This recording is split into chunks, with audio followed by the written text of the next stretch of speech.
Bonjour à tous et bienvenue dans l'Écho de Lyon. Faisons le tour de l'actualité économique lyonnaise de ces derniers jours. On commence évidemment par ce coup de tonnerre dans le milieu des promoteurs immobiliers avec le placement en garde à vue d'Hervé Legros lundi. Le PDG d'Alila serait soupçonné de harcèlement moral et d'abus de biens sociaux. Plusieurs plaintes de ses salariés ont motivé les enquêteurs à réaliser des perquisitions. Le permis libre bientôt coté en bourse. La société lyonnaise qui propose un permis de conduire moins onéreux car entièrement en ligne, a obtenu la validation de son document d'enregistrement par l'AMF. Le permis libre a réalisé un chiffre d'affaires de près de 15 millions d'euros l'an dernier. 1,2 million d'euros, c'est la somme reversée par Airbnb à la ville de Lyon au titre de la taxe de séjour. C'est plus qu'en 2019. Étonnamment, Lyon fait jeu égal avec des villes comme Annecy et Chamonix. On est évidemment très loin des 24 millions d'euros de taxes Airbnb reversées à la ville de Paris. Et puis, Place du Marché a connu une funeste fin le 13 janvier dernier. 1900 emplois sont supprimés suite à la liquidation judiciaire de l'ex-Toupargel qui était basé à Civrieux-d'Azergues. Je vous laisse en compagnie de Damien Gouy-Perret et de son invité.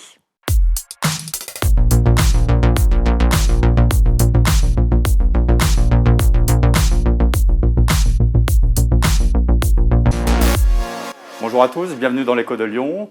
Beaucoup d'entre vous ont rêvé d'être indépendants. D'ailleurs, la plupart des Français aujourd'hui sont indépendants dans leurs entreprises, puisque 6 entreprises sur 10 sont des entreprises d'indépendants, ce qui nous amène à parler du statut d'auto-entrepreneur, un statut qui de prime abord a l'air très facile. C'est d'ailleurs un statut qui gagne énormément de créateurs d'entreprises, puisque cette année, 17% de création d'entreprises l'ont été par des auto-entrepreneurs. C'est un statut avec des avantages et des inconvénients. Et pour l'évoquer, nous recevons aujourd'hui Émilien Pécoul, qui a créé une site qui est destinée aux auto-entrepreneurs. Cette plateforme s'appelle Superindep. Émilien, bonjour. Damien, bonjour. Est-ce que d'abord, vous pouvez nous reparler de ce statut d'auto-entrepreneur, ce statut d'indépendant ? Oui, tout à fait. Alors, le statut d'auto-entrepreneur, comme vous l'avez dit, effectivement, c'est un statut qui est vraiment en vogue pour une raison simple, c'est qu'il est vraiment très simple. C'est très simple de créer, c'est très simple à gérer et ça présente tout un tas d'avantages, notamment le fait en général qu'on n'a pas besoin de comptable dédié puisqu'on n'a pas besoin de bilan, de liasse fiscale. Donc les démarches sont vraiment simplifiées pour pouvoir se lancer rapidement et ça donne confiance quand on veut tester un projet. C'est vraiment un statut qui a été pensé pour tester, pour essayer des choses et aussi pour différentes activités. C'est-à-dire qu'on peut très bien se lancer en auto-entrepreneur, essayer de, je sais pas, vendre des kebabs, faire du ménage, développer des sites web, et tout ça avec un seul et même statut. Alors c'est un statut qui a l'air simple, en fait il a aussi des inconvénients relativement importants. Exactement, déjà en fait son premier inconvénient c'est qu'à force que tout le monde répète systématiquement que c'est simple, du coup souvent on est peu ou mal préparé quand on veut se lancer et du coup on ne sait même pas des fois ce que c'est qu'un chiffre d'affaires ou ce que c'est que le hors-taxe, la TTC, etc., comment fonctionne la TVA, puisque maintenant un auto-entrepreneur peut aussi être assujetti à la TVA à partir d'un certain seuil.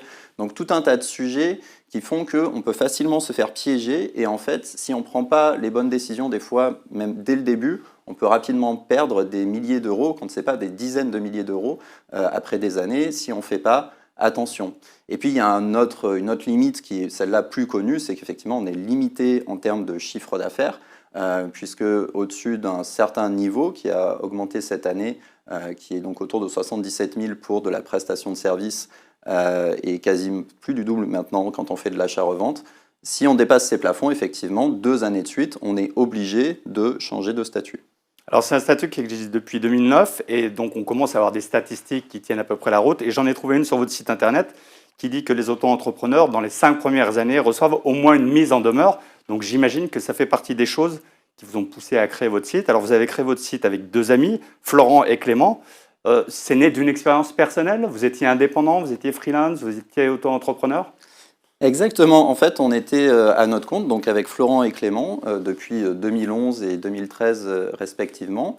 On s'est rencontrés, donc nous on était freelance dans la tech à la base, on a beaucoup travaillé dans différentes entreprises de différentes tailles, et comme on était assez visible en fait dans notre activité, parce qu'on a participé à des conférences, parce qu'on a j'ai aussi écrit un livre, donc il y a un certain nombre de choses qui nous ont rendus visibles, qui fait qu'on a beaucoup de gens qui ont commencé à nous poser des questions sur finalement comment vous faites justement pour travailler en freelance, parce que ça a l'air facile, mais moi quand je regarde, ça m'a l'air d'une montagne.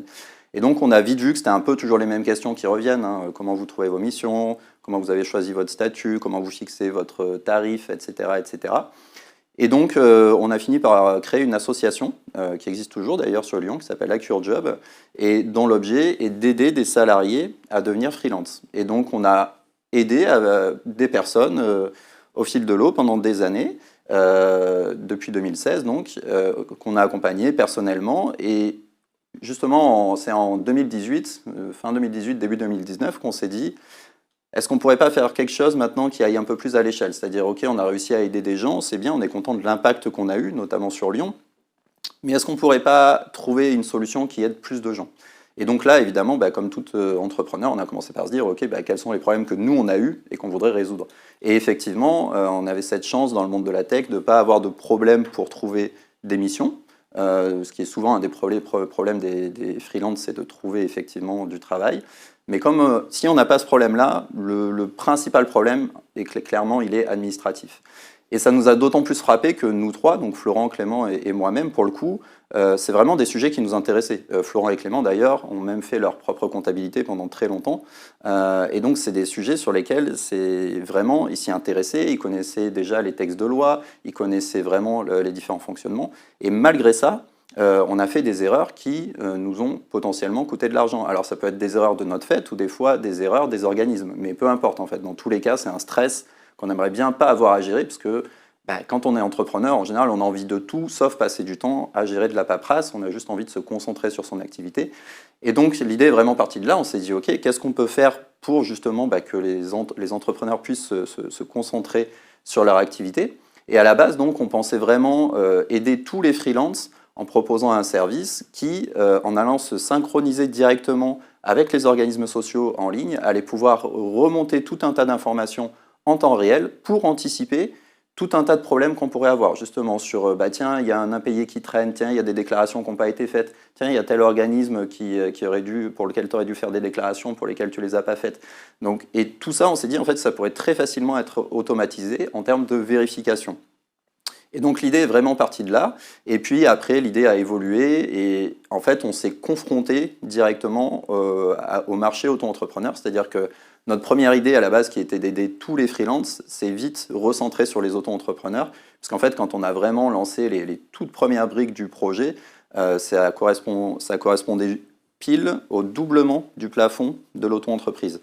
Ce qui a apporté une nouvelle problématique, c'était l'auto-entrepreneur qui potentiellement pouvait avoir à gérer de la TVA. Et donc on a commencé à construire en itérant autour de ça, et c'est vraiment effectivement début 2021 qu'on a lancé ce produit Super Indep tel qu'il est présenté aujourd'hui et qui permet d'alléger très fortement l'administratif uniquement pour les auto-entrepreneurs, en tout cas actuellement. Alors vous le disiez, vous n'étiez pas des administratifs, ça veut dire que quand vous avez créé votre site, vous vous êtes fait accompagner par des spécialistes? Ça s'est passé comment? Oui, tout à fait. Alors, en fait, ce qui nous a vraiment mis le pied à l'étrier, c'est des comptables, tout simplement, qui nous ont contactés en disant ce que vous faites, c'est génial, mais surtout pour la partie auto-entreprise. Et nous, on est prêt, en fait, à vous envoyer tous nos prospects pour la partie auto-entreprise.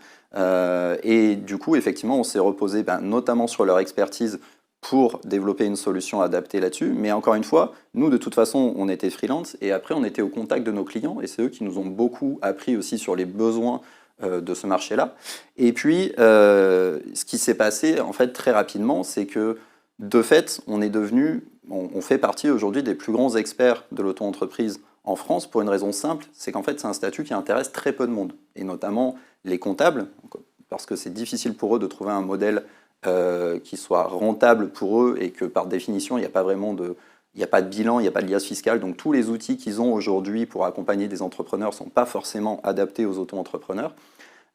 Et du coup, c'est vraiment pour ça qu'on a proposé cette solution. Alors concrètement, je veux devenir auto-entrepreneur demain, je vais sur votre plateforme, ça se passe comment? Qu'est-ce que vous me proposez? Comment je suis accompagné?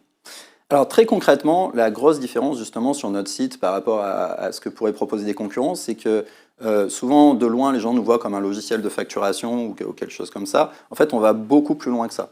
Quand on arrive chez nous, la première chose qu'on vous demande, c'est un accès à vos comptes, donc en priorité au compte URSSAF et potentiellement au compte des impôts, notamment pour gérer la partie TVA, CFE. Si vous y êtes soumis à la TVA, mais la CFE, vous y êtes forcément soumis. Et le fait de nous connecter en temps réel avec cet organisme, ça permet, comme je l'expliquais avant, de récupérer toutes les informations sur votre compte, de voir toutes les déclarations qui ont été faites, de voir les montants, de voir s'il n'y a pas de dette. Autrement dit, en fait, on fait un audit automatique des comptes en recoupant les informations entre les différentes plateformes pour être sûr que tout est carré. Si je caricature un petit peu, c'est comme si on proposait une sorte de contrôle fiscal permanent et automatique à nos clients, sauf qu'on est beaucoup plus sympa qu'un contrôle fiscal, puisque si on trouve un problème, au lieu d'envoyer des grosses majorations, on va régler le problème et on va même pouvoir l'anticiper, puisqu'en fait, il y a tout un tas de problématiques. Voilà, par exemple, je ne sais pas, si on rattrape une situation de TVA pour un client, on sait d'expérience que dans les 3-4 semaines qui suivent, il va recevoir sa lettre de majoration de 5%, etc. Et donc, on va vraiment pouvoir rassurer le client en anticipant ça, en lui disant, voilà, on vient de faire la déclaration, tu vas recevoir un courrier de majoration, comme 70% des auto-entrepreneurs, c'est normal, quand tu le reçois, tu nous le fais suivre, on va pouvoir contester les majorations, etc. etc. Donc ça met vraiment le client en confiance, et d'ailleurs c'est exactement la promesse de SuperIndep, c'est de dire, si vous êtes chez nous, vous n'aurez jamais de mauvaises surprises, puisqu'en fait on va vérifier en permanence ce qui se passe. Donc vous n'aurez jamais cette fameuse lettre anxiogène qu'on reçoit de l'URSSAF ou des impôts et qui nous réclame de l'argent parce qu'on s'est trompé sur tel ou tel truc. Ou voilà, en général, d'ailleurs, c'est toujours la plupart de nos clients, c'est de bonne foi. C'est jamais parce qu'ils ont envie de tricher qu'il y a un problème. C'est juste parce qu'il y a un problème d'information. C'est aussi parce que c'est pas forcément simple de comprendre le jargon qu'utilisent parfois les différents organismes. Et donc, notre outil, vraiment, a une volonté aussi pédagogique, d'accompagnement par rapport aux auto-entrepreneurs. Concrètement, j'ai toujours un interlocuteur quand je vais sur votre site. Exactement. C'est d'ailleurs, nous, ce qu'on dit, c'est qu'on vend vraiment un accompagnement. On ne vend pas un outil. Pour nous, c'est très important qu'il y ait un humain qui soit là. Donc effectivement, chez nous, aujourd'hui, les personnes qui sont le support, en fait, gèrent le même pool de clients. Autrement dit, un client qui est chez nous a toujours le même interlocuteur. Et ça, c'est très important parce que du coup, c'est vraiment cette personne qui suit son dossier et qui va suivre aussi toutes les anomalies automatiques qui sont remontées chez nous, dont je parlais avant. Voilà, par exemple, si on voit des anomalies au niveau paiement, déclaration, facturation, etc., tout ça, ou si on voit des incohérences entre les différentes choses, du coup, c'est l'opérateur qui revient vers le client en lui disant, voilà, tiens, c'est bizarre, puisque entre tes factures et ce qui a été déclaré à l'URSSAF, il y a un décalage. Comment ça se fait? Je vois que tu es retourné sur le site de l'URSSAF pour modifier des choses. Comment ça se fait? Donc, on est vraiment proactif dans cette gestion-là et on les accompagne vraiment du début à la fin. Tout ça se fait par chat, peut se faire éventuellement au téléphone si on a besoin d'avoir un interlocuteur? Exactement. Alors le chat, en vérité, est même assez peu utilisé, même s'il est possible. C'est beaucoup d'échanges mails et bien sûr, effectivement, on peut l'avoir au téléphone et en visio. Et d'ailleurs, à peu près tous les clients, en général, souhaitent au moins un coup de fil ou une visio pour initialiser en gros la mise en place, pour bien comprendre comment utiliser nos outils, parce que donc je disais, on a un accompagnement, mais bien sûr, on a quand même des outils qui font que concrètement, l'auto-entrepreneur qui est chez nous, à part facturer, il n'a plus rien à faire. Tout l'aspect purement déclaratif va être complètement géré automatiquement à partir des données de facturation, aussi bien pour l'URSSAF que pour la TVA. Ce que vous proposez n'existe nulle part ailleurs? Nulle part ailleurs, et ça existe toujours nulle part ailleurs. Parce que j'ai fait une petite tournée des Grands-Ducs sur Internet, et j'ai vu plein de sites qui étaient censés accompagner les auto-entrepreneurs. Est-ce que ça veut dire qu'il y a des attrape-nigo sur le net? Alors, oui, après, voilà, ça ne se fait pas de tirer à boulet rouge sur des concurrents, mais en pratique, effectivement, il y en a beaucoup qui promettent d'accompagner des auto-entrepreneurs, mais des gens qui le font de façon aussi proactive et aussi profonde que nous, clairement, il n'y en a pas. Tout simplement parce qu'il n'y en a aucun aujourd'hui qui vont se synchroniser en temps réel avec les organismes comme nous on le fait, et donc qui vont être capables d'être proactifs. En gros, ce qui est présent en général pour les auto-entrepreneurs, c'est deux grandes catégories de logiciels en ligne. Il y a tout ce qui est logiciel de facturation. Alors comme je l'ai dit, nous aussi, on propose un logiciel de facturation, mais encore une fois, on va beaucoup plus loin, puisqu'on intègre toute la partie accompagnement et déclaration avec. Mais souvent, donc, il y a des logiciels de facturation qui essayent de décliner quelques aides, notamment automatisation de déclaration à l'URSSAF, mais ils ne vont pas du tout aussi loin en termes de récupération d'informations et de vérification des éventuelles anomalies. Et puis l'autre catégorie, c'est plutôt les outils comptables qui petit à petit essayent de s'adapter aux auto-entrepreneurs, mais comme je l'ai expliqué, à la base, ce n'est pas des outils qui sont adaptés, parce qu'à la base, c'est des outils qui sont faits pour faire des bilans comptables, donc c'est trop lourd. Et d'ailleurs, nous, les clients qu'on récupère, qui viennent de ces sites-là, en général, nous disent « c'est incroyablement simple chez vous ». Ben oui, c'est simple parce que nous, c'est adapté aux auto-entrepreneurs. Ce n'est pas un outil qu'on a adapté qui a été fait pour des entreprises et qu'on a adapté aux auto-entrepreneurs. Alors, c'est quoi votre modèle économique? Vous proposez des forfaits, vous prenez des pourcentages sur le chiffre d'affaires, ça se passe comment? C'est un abonnement très simple, sans engagement, qui est même satisfait ou remboursé, qui est à 19 € hors taxe par mois et donc qui propose cet accompagnement et les outils de déclaration dont j'ai parlé. Alors, vous êtes une jeune entreprise, vous avez 1 an. Vous pouvez nous faire déjà un petit bilan? Vous avez combien de clients? Ça se passe comment? Oui, alors ça se passe très bien. Sur la première année, donc on a atteint le millier de clients, donc c'était notre objectif en fin d'année dernière, donc on est très content de ça. Et on a recruté toute une équipe autour de nous, parce que donc avant 2021, effectivement, on n'était que les 3 fondateurs, on essayait de trouver le market fit, etc. Et donc là, on a commencé à recruter en 2022, et donc on a recruté 4 personnes en 2022, et on va continuer à recruter cette année. Et votre chiffre d'affaires, le premier chiffre d'affaires? Et bah, du coup, le chiffre d'affaires de l'année 2021 était 2022, pardon, était de 200 000 € environ. D'accord. Vous êtes installé où physiquement? Vous êtes une entreprise lyonnaise? Alors, en fait, on n'a pas vraiment de bureau. On a un siège social qui est dans le 7e à Lyon, mais on travaille en coworking. On a des salariés dans toute la France, alors même si c'est principalement Lyon et Paris aujourd'hui. Mais voilà, on n'a pas de limite géographique vraiment dans notre installation, même si le siège social, effectivement, est dans le 7e à Lyon. Alors, vous venez de lever 1 million d'euros. Auprès de qui vous avez trouvé 6 millions d'euros et pour en faire quoi? Quel est l'objectif à moyen terme? Alors, on est allé les chercher à Paris, même si on aurait pu les trouver ailleurs. Donc aujourd'hui, c'est Side Capital, donc qui est un groupement d'investisseurs parisiens qui visent justement des startups vraiment en démarrage, donc qui sont à peu près à notre niveau de développement, c'est-à-dire qui vraiment ont trouvé un marché, mais qui ont besoin potentiellement d'accélérer. Et alors pour ce qu'on va en faire, pour le coup, c'est pas original du tout, c'est-à-dire qu'on veut juste accélérer, être capable de garder notre croissance, donc montrer qu'on est capable de passer au niveau supérieur. Et pour ça, en gros, l'idée c'est de diviser en 3 parties ce qu'on va investir. On va investir pour le tiers donc sur la partie marketing, puisqu'on a besoin de faire parler de nous. Aujourd'hui, personne ne nous connaît. Et c'est vrai que c'est très frustrant parce que du coup, notre premier canal d'acquisition, c'est le bouche à oreille. Donc ça, c'est très bien, ça fait plaisir. Ça veut dire que les clients adorent ce qu'on fait. Mais ça veut dire aussi que quand des clients nous trouvent un peu par hasard ou même justement par bouche à oreille, une des premières choses qu'ils nous disent, c'est « mais pourquoi personne ne vous connaît comment ça se fait que personne parle de vous ?» Donc ça, c'est ce qu'on va essayer d'arranger. La deuxième partie, donc, c'est pour recruter notamment des opérateurs et des devs aussi, parce qu'on va faire du coup grossir l'équipe technique pour continuer à être au niveau et à être différenciant par rapport à la concurrence. Et puis la troisième partie, du coup, c'est vraiment sur la partie opérationnelle aussi, où on a besoin donc, de faire des investissements. Est-ce que le fait d'avoir été lauréat du réseau Entreprendre vous a aidé dans vos démarches? Alors oui, tout à fait. Donc il n'y a pas que le réseau Entreprendre. D'ailleurs, on a aussi été incubé au Web 612 à Lyon. On est aussi lauréat de la French Tech. Donc c'est tout un ensemble, en fait, tout un écosystème, notamment sur Lyon, mais pas que, même au niveau national, qu'on le voit, parce que finalement les contacts qu'on a eus à Paris, c'était aussi grâce à ce réseau-là. Donc très clairement, oui, c'est plein de gens très bienveillants avec différents points de vue. Qui accompagnent, qui permettent d'avoir des rendez-vous qui sont intéressants. Ça reste un long parcours, lever des fonds. C'est loin d'être amusant, ça nous a pris 1 an quasiment. Mais c'est vraiment effectivement à la fin, notamment grâce à ces réseaux, qu'on a pu y arriver. Vous vous êtes fixé un objectif de chiffre d'affaires pour 2023?